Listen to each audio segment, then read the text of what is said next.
Minister, did you get a sense of whether Donald Trump's planned, 10 to 20% tariffs across the board, whether that's going to apply to Canada or whether we're actually going to get the exemption that we're apparently pushing for? So, we know we have a good trading relationship with the U.S. President-elect Trump announced yesterday his new ambassador, his appointment to become ambassador to Canada, Pete Hoekstra. When he announced that, he also mentioned the strength of the USMCA, which he was able to agree on, along with, of course, Prime Minister Trudeau. And so our goal is to make sure that we continue to abide by this important trade deal we have with the U.S. And meanwhile, many senators I've met are clear that when it comes to Canada, the relationship on trade is very, very important. And also they notice what we're doing to make sure that we protect also our market based on national security grounds on any form of backdoor that China could have. And so based on that, I think that we're having positive conversations, but we'll continue to engage. The U.S. says that they don't like the ICC's decision that Benjamin Netanyahu should be arrested. Do you agree with the U.S. or do you agree with the ICC that this is a good decision to put out a warrant? So I'll let the U.S. take its own decisions. When it comes to us, the Prime Minister was asked that question earlier today. So I think that we should all remind ourselves that the situation in Gaza is absolutely catastrophic. Too many women and children have been killed, and at the same time, hostages need to be released, and Weinstein's remains need to be returned to her family and to her daughter, Iris, which I'm in close contact with. And that's why we need a ceasefire. And that's been Canada's position for a long, long time. Now, Canada is a founding member of the ICC. Canada has always believed not only that international law is important, but international law needs to apply to all parties at all times. And at the same time, in order to do so, we need accountability in our world. And so based on that, Canada will abide by its obligation under the ICC treaty. Alex Pineda, CBC News. How are you, Alex? I'm great, thank you. A little cold, but other than that, we're doing well. Yeah, we're Canadian, so we get it. Just one question about the border. You mentioned having discussed it with people here in Washington. The Trump administration is planning, or the future administration is planning, what it calls a shock and awe campaign at the border on day one of its administration. How confident are you, after having spoken with people here, that those measures it takes might not affect travel at the northern border as well? Listen, when it comes to the border, first and foremost, it is in the interest of both countries to make sure that it is secure. It is our fundamental duty to make sure that that's the case. And so we are continuing a conversation. The Minister of Public Safety, Dominic LeBlanc, is really active on this. The Minister of Immigration, Mark Miller, as well. And we are managing through the U.S.-Canada Committee also a lot of these discussions.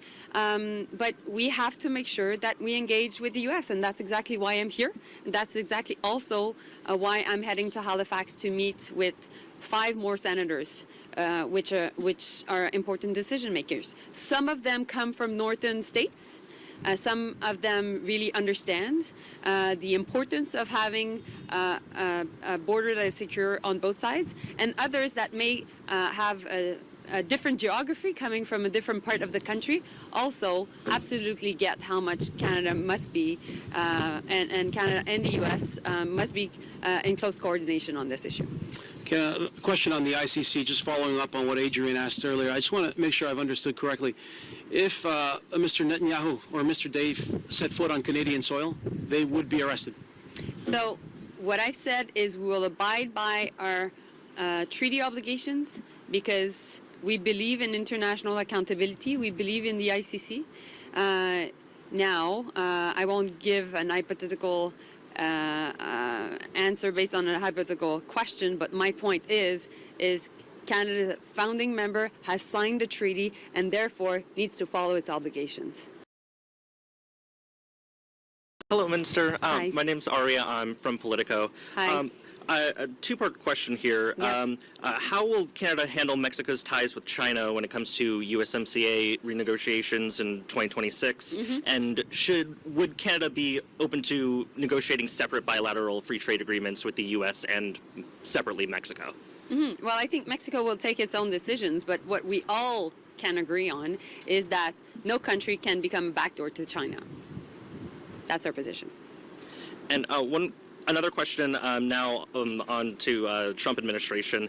How would Canada respond if Trump moves forward with his plan to impose a universal up to 20% tariff on all countries, including Canada? I've answered that question already regarding tariffs. I think your colleague asked me, it was a 10% tariff that he mentioned. You're mentioning now 20%. What I'm saying to you is that our trade relationship is important. I think all the different senators I've talked to know that.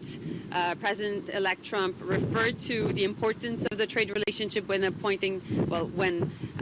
presenting what would be his appointment for the future ambassador of Canada. And so we'll continue to work on it. We have to do our job, which is to meet important people, to develop the new relationship with the new administration, and being the diplomat-in-chief of the government, that's something that I take extremely seriously. Anything else, guys? Yeah, sure. Who have you managed to speak with in the Trump transition team so far? So I won't give all the different names of the people that I'm in contact with, but what I can tell you is right now we've had many conversations with different senators. Here I met with Rick Scott. I met also with Lindsey Graham. I will be meeting also with Lisa Murkowski a bit later today. I will be meeting with Jim Rich, which is also a senator in Halifax and the head of the Foreign Affairs Committee of the Senate. So I'm just giving you enough names right now. Any response to Russia apparently firing a ballistic missile into Ukraine, and seems like an escalation in their tactics? So I know there's been a lot of rhetoric on the part of President Putin. We know that President Putin has no red lines, and the best way to get to peace is for him to leave Ukraine. Thank you. Thank you.